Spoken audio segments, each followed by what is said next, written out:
the Conservative Commandos radio show at 856-227-1360. Your opinion counts at 856-227-1360.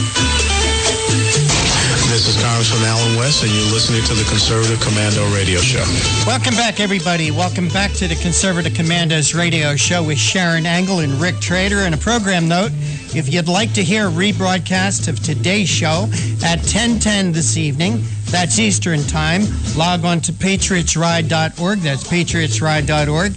Now, at 5 o'clock when we end our live broadcast, please switch on over to cprworldwidemedia.com and click on the Listen Live link, and you can hear a rebroadcast of yesterday's show. Then you'll have another opportunity to hear today's show tomorrow afternoon at vigilantlibertyradio.us. And don't forget, you can hear our show anytime, day or night, by calling 832-999-1199. Call using your cell phone. There's no extra charges for this call. So if you have a cell phone with unlimited minutes, there you go. You're hooked right up. And with that, Sharron Angle, we do have our next guest with us. And in fact, she's my newest Facebook friend. So Sharron, the honor of the introduction is yours. It is my honor to welcome Gina Miller, a native of Texas and a current resident of the Mississippi Gulf Coast. She's a conservative Christian political writer and radio television voice professional, a former radio disc jockey. Gina, welcome to the Conservative Commandos radio show. Hey, Sharron and Rick, I'm really glad to be on with you. Thanks for having me. Well, it seems appropriate that you're on today, May 1st, which is the National Day of Prayer.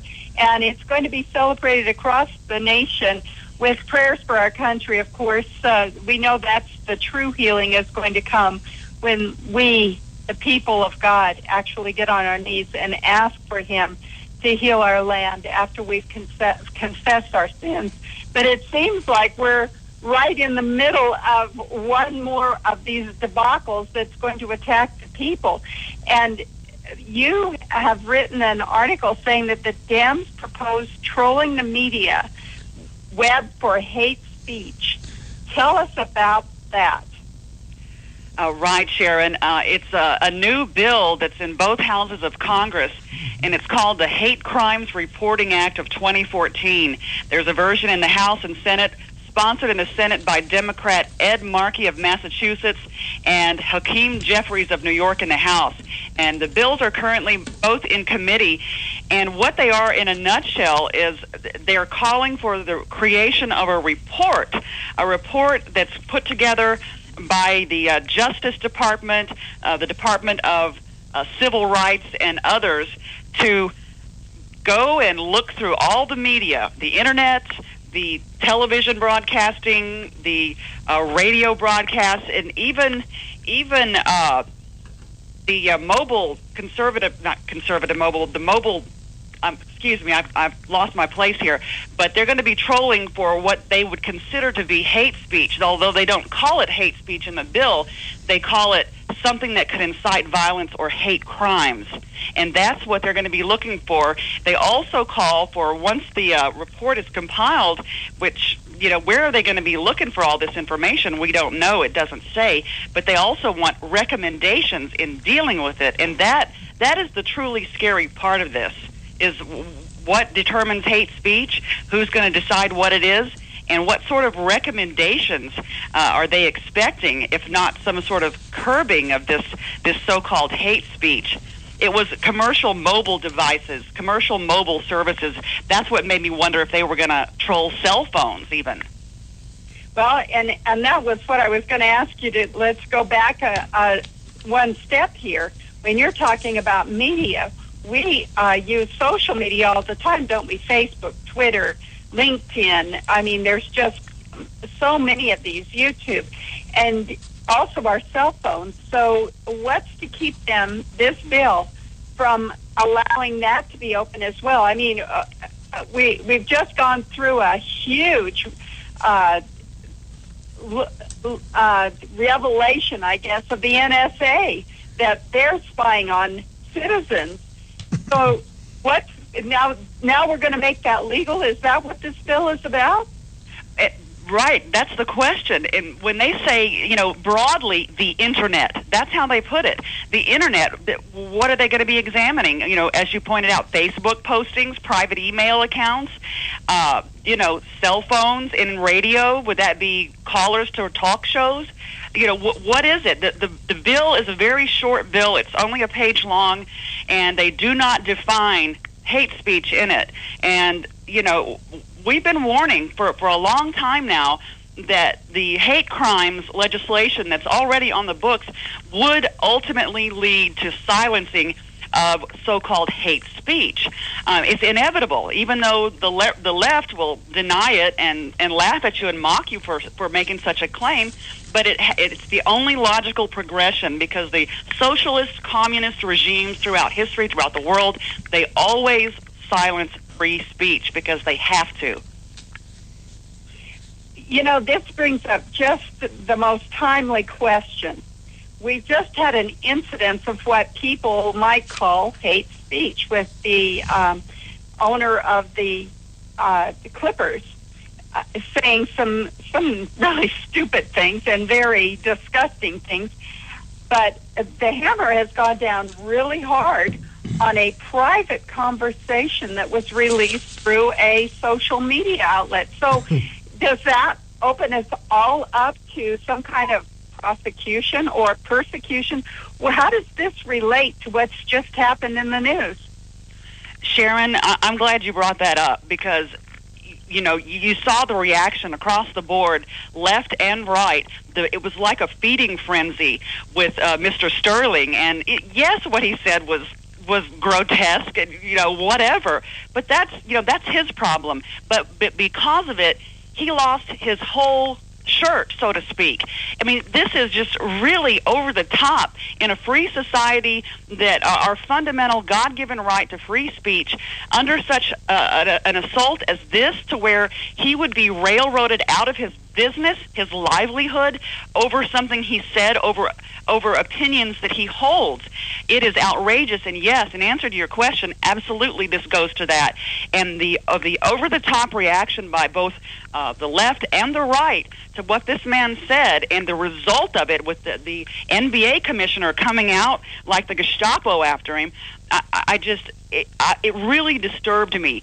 Not that anybody likes this guy. That's not even the point. It doesn't matter whether we like him or not, or whether we agree with what he says or not. No one in the United States of America should lose their entire business, their whole franchise, because of personal opinions they hold. Well, and it seems like we're going back to this idea that even from the pulpit, if you express a counterculture idea, now our culture, they say, is morphing toward this idea of same-sex marriage, but we as Christians know that that's not a belief that's held by Bible-believing folks. And from the pulpit, that viewpoint of the Bible could be expressed. Now, what's the difference between a pulpit message and hate speech? There is none, according to the socialist left. We already, Sharron, we already see hate speech laws in our neighbor Canada, across the Atlantic, in Europe. And you are not allowed to speak out against the militant homosexual movement. You cannot stand up and simply read the biblical admonitions against homosexuality. You can't say that there's no such thing as homosexual marriage and that there never could be. These kind of things, and this is where we are headed, whether it's I'm going to have to outrageous... break in here, Gina. Okay. I want you to hold that thought, because we have to go to a break right now, and we want you to stay through the break, and we'll discuss this on the other side of the break. Okay? Sure. We are talking with Gina Miller. She's from Texas. She is a former disc jockey, and we're talking about an article that she wrote for barbedwire.com, Dem Oppose Trolling Media Web for Hate Speech. And we're talking about what that means to you and me as citizens and our First Amendment rights. We'll be right back after this break with Conservative Commandos radio show and our guest, Gina Miller. I really don't care. That's my prerogative. They say I'm nasty.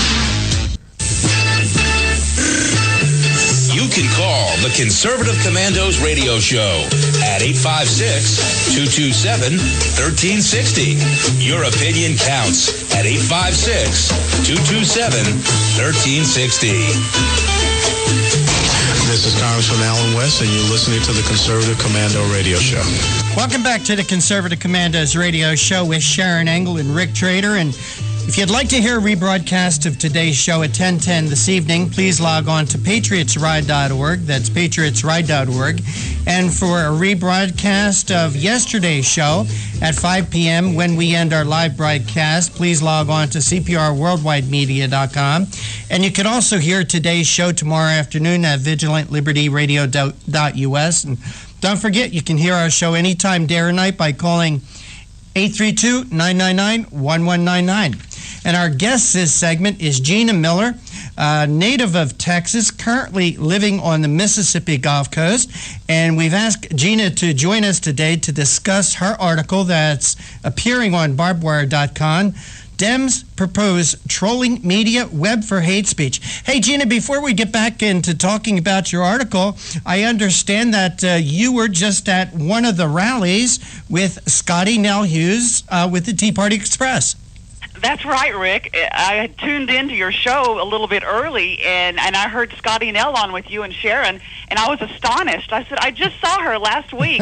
It was a great rally we had here on the Mississippi Gulf Coast. They stopped here in Biloxi. It's right off the beach down there on Casino Row, and it was just, we had patriots that came from all over the place to watch the rally and to participate.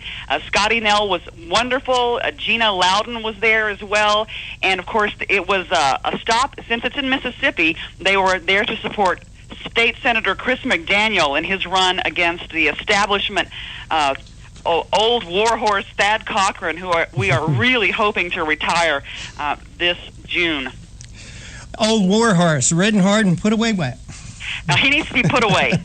Just retired. You know, go spend some more time with your family. That would be great. All right, Gina, your article. You in your article you talk about the Hate Crime Reporting Act of 2014. Now, you know what gets me about these bills, Gina, is they always have a name that, or a title that everyone could get behind. After all, who's for hate crimes? Nobody is. The Hate Crime Reporting Act of 2014. What are the chances of passage of this thing? Well, I'll tell you, not to get everyone's hopes up, and make you let down your guard, but even the Boston Globe, which is hardly a bastion of conservatism, they came out with a scathing editorial against it. They called it a frankly chilling proposition. So, anyone who recognizes the danger in attacks against our God-given First Amendment protected rights for free speech will see right through this thing. I mean, it's a short bill. Anyone can read it. It's linked in my column. It's on several places in the internet. So, I mean, honestly, I don't think this has a very good chance of passing. It has no co-sponsors as of yet in the Senate. It has 29 co-sponsors in the House, but they're all Democrats, the usual suspects. So I really don't see this going anywhere, but it is a testament to how these people are not going to stop working, and we have to pay attention to what they are doing. Hey, Gina, another thing about things like this, they're a trial balloon. I think a lot of time they're floated knowing that they're going to be shot down, but they want to get that trial balloon out there, and they'll keep coming back to it. They'll keep coming back to it. They'll keep just like Obamacare, okay? Right. Yep. National health care insurance was proposed 40, 50 years ago. And at the time, people go, oh, no one will ever want that. No one will ever want that. But, every so often, they keep refloating the same balloon. And unfortunately, like with Obamacare, it picks up momentum, these things. Gina, you and Sharron were talking about Canada and how there are parts of this already in Canada. And I just wanted to say that, in fact, in Canada, there's certain passages of the Bible that you're not allowed to say anymore. That's right, and you, maybe you saw this week where there was a man running for, I believe it's Parliament over in the UK, who was arrested for quoting Winston Churchill. Oh my God! when he was quoting from an 1899 book that Winston Churchill wrote about the Mohammedans. and somebody called the police and arrested him. And in Canada, I don't know if you're familiar with Peter LaBarbera having gone over there to stand with some pro-life, pro-marriage people, and he was also arrested. Wow. An American citizen in Canada. Hey, Gina, in your article, you talk about the bill provides no definitions, so we're left to presume the nebulous hate speech, which is all we can call it, in the eye of the Justice Department and other groups involved in compiling the report. And whenever I hear Justice Department anymore, Gina, it's like nails on a chalkboard to me, because this Justice Department that we have is a political arm of this administration today. And anything involving the Justice Department, I'm very leery of, also because of what Barack Obama said. And let's start listening to this man's words and believing what he says. Going to reward our friends and punish our enemies. That's right, and just the list of people involved, as you said, the Justice Department, I cringe, because they are the opposite. They're the Department of Injustice. They're a criminal arm of the administration, and not only them, the United States Commission on Civil Rights will be involved, and we'll see all the usual suspects. We're going to be talking about racism. We're going to be talking about all the specially protected groups. The homosexual movement will be under this. The hate speech not being defined will be anything that goes against the ruling class in Washington, and that is currently the Democrats. Yeah. Hey, Gina, one more question before I swing you back over to Sharron. What's it like working with that guy, Matt Barber? Matt Barber is awesome. We love having him as a guest, by the way. Oh, Matt's great, and his new website is really taking off. If you've not visited, it's barbwire.com. There's no ED. It's Barb, like Matt Barber, barbwire.com. It's updated every day with hard-hitting stories that just tell it like it is out there, stuff you won't see anywhere else. And Matt's awesome. I was honored that he had invited me to become part of the lineup. Well, Gina, I was on the campaign trail in 2010, and Joy Behar of The View came out on that show and called me a bitch. Now, do I have a case for hate speech? Since she directed it personally at me. I mean, this was just a global. She said I was that, and she directed it at me. Do I have a case under this law? Well, this law right now, as I wrote in the column, it's very vague. It's nebulous. There are literally no specifics other than the list of things they're going to be looking at. They don't have any definitions of hate speech. They don't define it.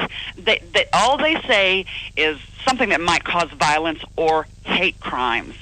So, and as you know, if I say, if I read out of the Bible and it offends somebody, that could be considered a hate crime in some parts of the world. Then someone you've committed a hate crime by offending a specially protected group of people. And as far as Ms. Behar saying that about you, this bill doesn't actually address that. It's just this bill calls for the creation of this report and then recommendations on what to do about it. That's the scary part, Sharron, and that's why we really need Senator Markey needs to answer for this, because this is Senator Markey's doing. He's been at this hate crimes business since the early 90s. This is not new for him. But what is going on here is he needs to be asked, what does this mean? What does he intend to do, and what does he mean by recommendations? Well, today, all day long, is a national day of prayer, and we're going to be making supplications to our Lord, asking for his forgiveness for some of the crimes that have been committed in this country, namely the baby killing that's gone on, and also the crimes against marriage, and not just the same-sex marriage, but divorce and also polygamy, things that have happened within our culture that have really been a stench to the nostrils of God. And many of those will be taped. And so our prayers now on these topics may be considered hate speech this evening. What would you counsel people who are looking at what just happened to Sterling, and now we're talking about a bill going through Congress, the NSA? What can we do to protect ourselves? Should we try to protect ourselves, or should we just say, no, that's our constitutional First Amendment right? What's your counsel to us? Sharron, well, for one thing, hold fast to the Lord and the love of God, because in love there is no fear, in true love. So we definitely need to be doubling down on our praying, reading the Bible, and certainly standing firm, because strong, courageous American citizens are what we need now more than ever. And we will resist, and we will say no. We will stand up. This kind of outrage here, this bill, this Hate Crimes Reporting Act, is an outrage. It is an affront to the United States of America and our foundations. And these people have no business. They have no business being in Washington to begin with, but much less pulling a stunt like this. And as Rick noted, they will keep coming back. It's a trial balloon. They're going to keep coming back. We have to be vigilant, never sleeping anymore for this giant. So, Sharron, we have to just pray and keep it up. Thank you, Gina Miller. We have to wrap it up now. We're at the end of our program. Can you give us a website, someplace where people can follow you? Yes, certainly. Several sites carry my columns, including, as we mentioned, barbedwire.com, also renewamerica.com, and I'm on Facebook. Thank you again. Gina Miller, who's from the Mississippi Gulf Coast, she's written this article, Dems Propose Trolling Media Web for Hate Speech, on barbedwire.com. Please follow her. We need to be strong. Hey, Sharron, actually, we're up against the end of our show. We're just about out of time, but I want to remind our listeners, please switch on over to hear a rebroadcast of yesterday's show at 5 p.m. Log on to CPRWorldwideMedia.com. That's CPRWorldwideMedia.com. Sharron, I want to thank you for working with me as my co-host. I also want to thank our other guests, Fred Lucas, Scotty Nell Hughes, and Gina Miller. But for right now, we're out of time. We got to run. We got to go.